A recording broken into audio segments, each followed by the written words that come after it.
تعالوا هنا، تعالوا. ايوه تعالوا حبايبي. هنرجع لورا شوية ونشوف من غير أسئلة. نرجع ورا شوية. عجبك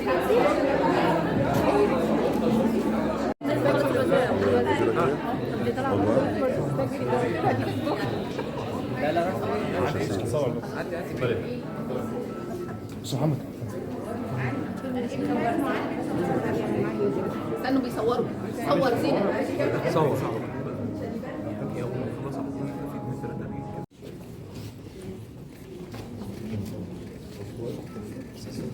شكرا.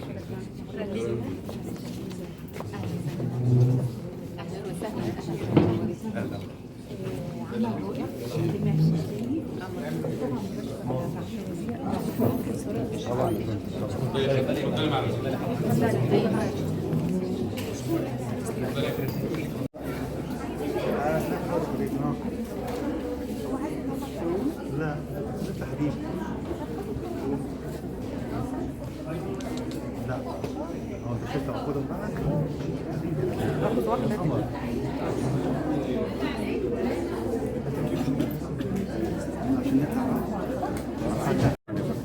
نطلع. السلام عليكم.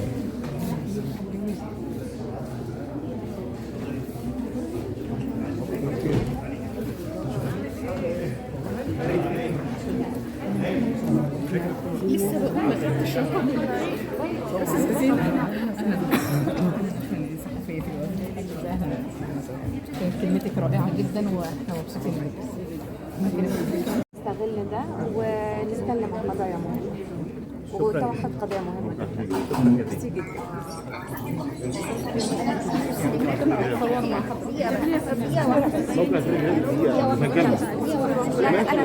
صور مع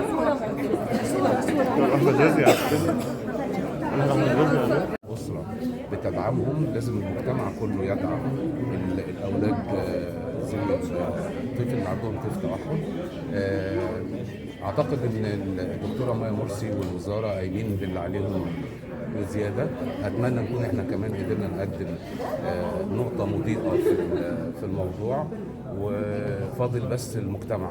فمن خلالكم بدعو المجتمع كله إنه يشاركنا في التوعية ويساعدنا في دمج الأولاد اللي عندهم اضطراب طفل. ان الفن رسالة، برغم ان في عدد كتير قال من الفنانين قالوا ان الفن مش رسالة. ايه رد حضرتك على الكلام ده؟ لا هو بصي هقول لك على حاجه. هو الفن طبعا رساله، لكن هي بتختلف فهم الناس للرساله. بمعنى ان انا لو قدمت عمل كوميدي يدعو للابتسامه والبهجه فقط فدي رساله.